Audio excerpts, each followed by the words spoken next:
My name is Matt Porwall, and in this video, I'm going to walk you through how I build out my camera for handheld documentary use. I want to start by saying that this is a very personal choice of how a camera is built, and so by no means do you need to copy the way that I do it.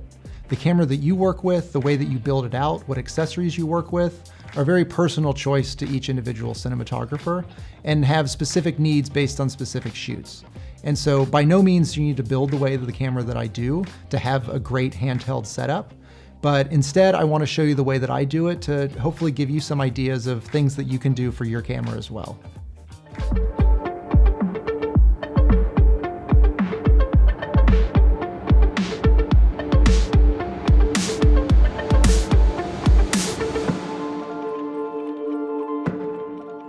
There's a lot of camera options on the market, and all of them are good. I think we're at a point now that we can stop debating the technical pros and cons of each camera and instead focus on what its size is, its ergonomics, how it fits into your hand, and how it fits the way that you like to shoot. For me, I'd like to have a bigger camera. There's a few reasons for this. One is when I have it on my shoulder, the heavier that it is, then the smoother the shots are. But also, I think having a camera that can facilitate, mounting audio receivers, time code, wireless transmitters, things like that, kind of require a slightly bigger build. But I also like cameras that are flexible enough that you can strip all of that away and make it as small as possible. This is my primary go-to build for the camera. I have a lot of different ways that I construct it up for specific types of shots, but this is what I will use 99% of the time. And so it has all the components that I would use day to day, where again, I can strip this camera down to its bare bones if I need to do something with a much smaller footprint. So let's start looking at some components of how this camera is built out. When you buy this camera initially, and when you buy any camera, really all you're gonna get out of the box is just the body, right? Well, you're not going to be able to do a whole lot with just the body. And oftentimes, and most of the time, you're going to have to kind of build that out to be able to support all the accessories that you're going to run off of this camera. So on the top, I've got a top plate and a top handle. Mine happen to be from Wooden Camera, but there's a lot of different brands out there that offer similar features. So again, I urge you to find what works best for you. So with this top plate, it has a lot of mounting points on it, from 1/4-20s to 3/8, both on the top and on the sides, which give me a lot of flexibility in where I can put accessories. And then I've got my top handle, which, again, there's all kinds of options. This one is hard mounted to the top plate, but I've also done ones where it fits onto a nano rail so that I can remove that top handle if I need to pack it smaller into a case. So again, these are the kind of things that you need to think about, both in the flexibility of how you're going to shoot with the camera, but also what you might need to do to pack that camera down into the bag that you're going to be working with. So what this top plate also does is gives me two 15mm rods out of the top. And off of these rods is where I mount my EVF. I'm working with the Canon EVF V70, which for me is the best viewfinder for this camera. It is a bit pricey, but when you're needing to have a viewfinder that you have the clarity, as well as, again, going back to more additional assignable buttons where I'm able to, without taking the camera off of my shoulder, access menu items, turn on peaking, turn on magnification, anything that I need to put there. I really like this viewfinder for this camera. And then on the bottom of the camera, to be able to attach it to my tripod, but also give me 15mm rods for further accessories, is I'm working with the Wooden Camera universal base plate. And this is great because what it does is I can, it fits onto a dovetail. And so I'm able to, adjust the balance of the camera of where it's sitting on my shoulder.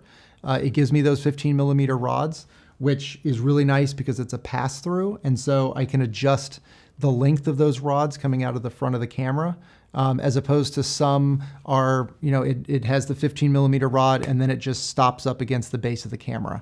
And so for me, that, limits me in getting just the right rod length. And so I like that it can pass through and I can make the rods whatever length that I need them to be.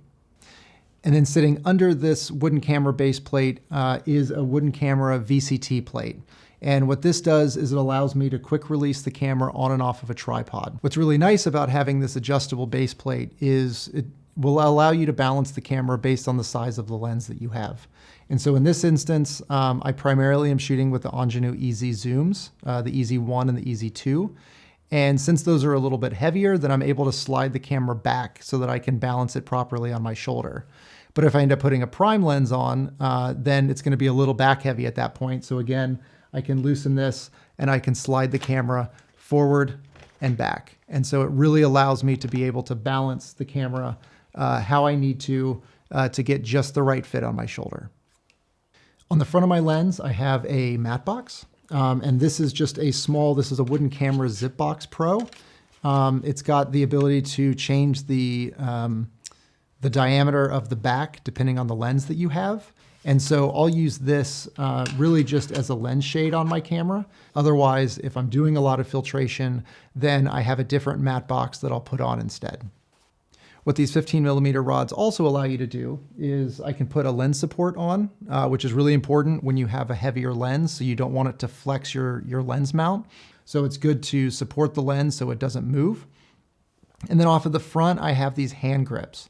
Again, there's a wide range of options out there on the market, but this is something that I've really found to be the most comfortable.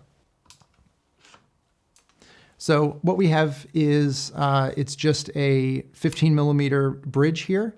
And I have this one wooden ball and then I have this wooden grip. Now this one is from Wooden Camera and it does have a start-stop capability, but I don't even have that plugged in. For me, it's just giving me something to hold on to when I'm shooting and it becomes really comfortable. The other thing that allows me to do is with this ball grip, I can just rest my palm under it and I line it up to the focus gear on the lens. So I'm always, when I always know where to find the focus gear when I'm reaching up to the camera. And it's really comfortable to be able to just sit there and then fine tune my focus as I'm filming. So one thing you might notice that's not on my camera is a follow focus. I don't really ever use one of these. I don't use autofocus for sure.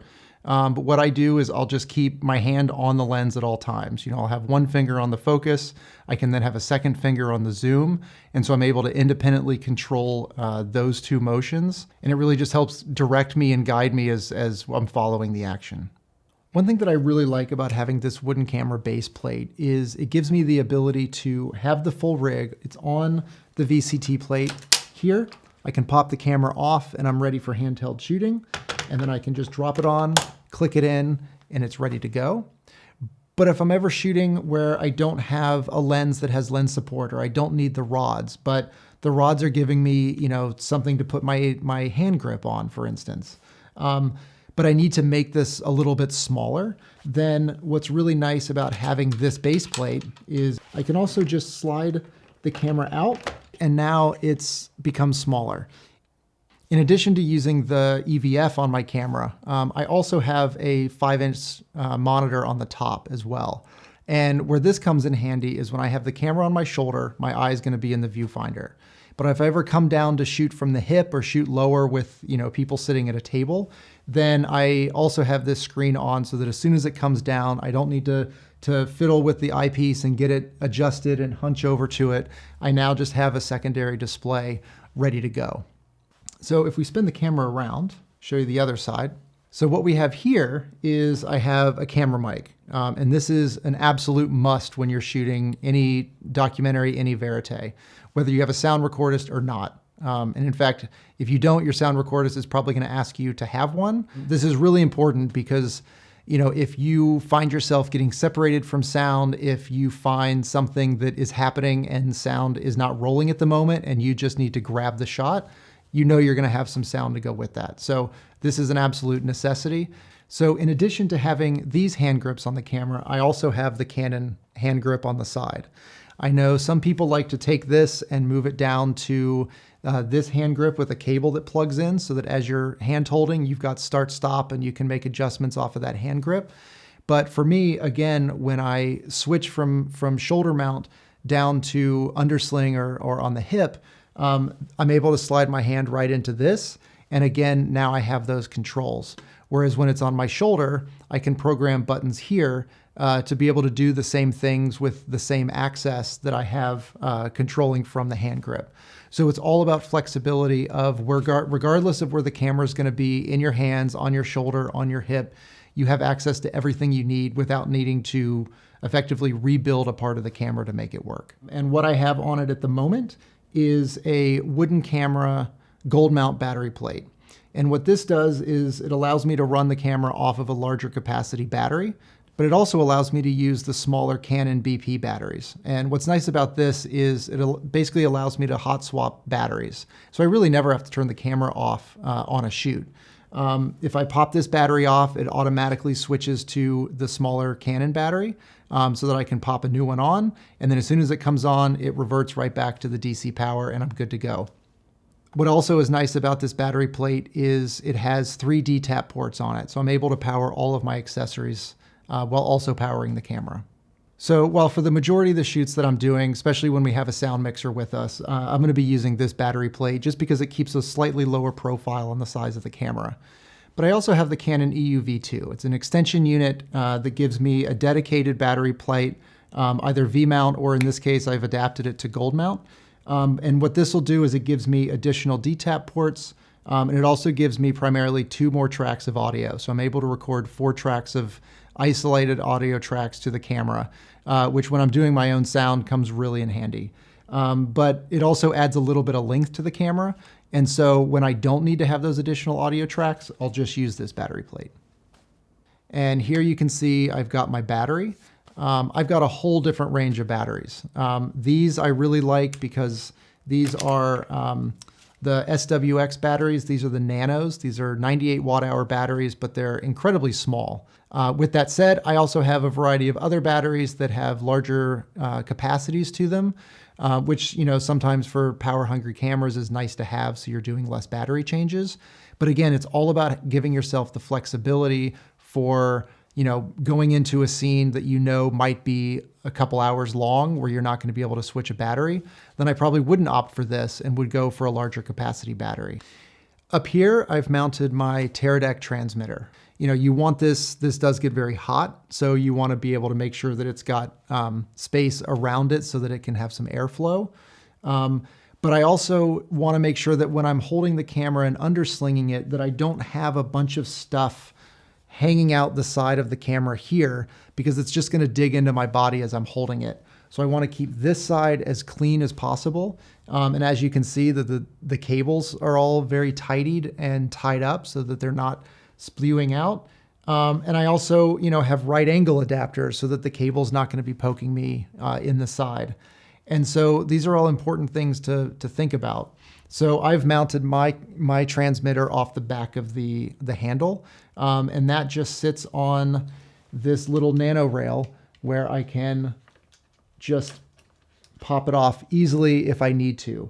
And so again, it's all about the most that you can do to be able to keep things as flexible and as adjustable as possible so that you're not eating up time pulling out tools to tighten things down and screw things in. So here on my top plate, just under the handle, is where I have a wireless receiver. And this is where I'll put the receiver that I'm getting from the sound mixer as you know, a camera hop. And that goes on to the record of my camera, both as a reference for the editors, but also for me to be able to listen. I cannot stress enough to you the importance of listening to the sound as you're shooting. There is no way that you're going to know how to follow the story if the subjects get further away from you and you're filming on a long lens, what they're talking about. And even if they're really close to you, it's having headphones in and being able to monitor what the sound recordist is getting is really important, because it just focuses you in on the content, on the story, and makes you that much more aware of what's going on. So I also have a variety of other things mounted to the camera that I'm not necessarily using now, but it gives me the flexibility to use if I need it. I have 2 cold shoe mounts, one here and one on the other side of the camera on the back of the top plate. And what that'll do is that'll allow me to mount some audio receivers if I'm doing my own sound. I'll be doing a whole video on, you know, doing your own sound, configuring the camera. You know, again, I have these here for the instances when I need to use it. So the camera is effectively built for any situation, and I can just make slight augmentations based on the needs. So I think that pretty much covers how I build out my camera. There's a lot going on with it, but at the same time, everything has its purpose. These are things that I've spent a lot of time trying to figure out the right spot to mount them. And I urge you to do the same thing. You know, I think when you're on a shoot where you're doing something in a studio or you're always living on a tripod, a lot of these concerns just aren't concerns as much, where you can have a lot of things hanging off of it. It doesn't really matter where things are mounted because you're not going to be hand holding the camera and having things poking out into your head, or you're not holding it under your arm and having things poking into your body. You can kind of put stuff wherever you want. But when you have it on your shoulder and you're hand holding it for many, many hours a day, it becomes really important of where things are mounted, how the cables are run, where the balance is on your shoulder, and what the weight is and what the weight distribution is. And so this is how I've built out my camera. I hope that these are some helpful tips for you to see how you might want to build yours. I hope this video is helpful for you as you try to figure out how you want to build your camera for handheld setup. And start asking yourself those questions of, do I like a heavier camera? What kind of accessories do I need? Where can those accessories go? Are there things that I'm not thinking about that might come in handy? Are things mounted in a way that I can work as quickly as possible and not being slowed down by making adjustments to how the camera is built? All of these things are important when you're figuring out how to build up your camera so that you can be as efficient and as fluid as possible when you're working. Thank you so much and look forward to seeing you again.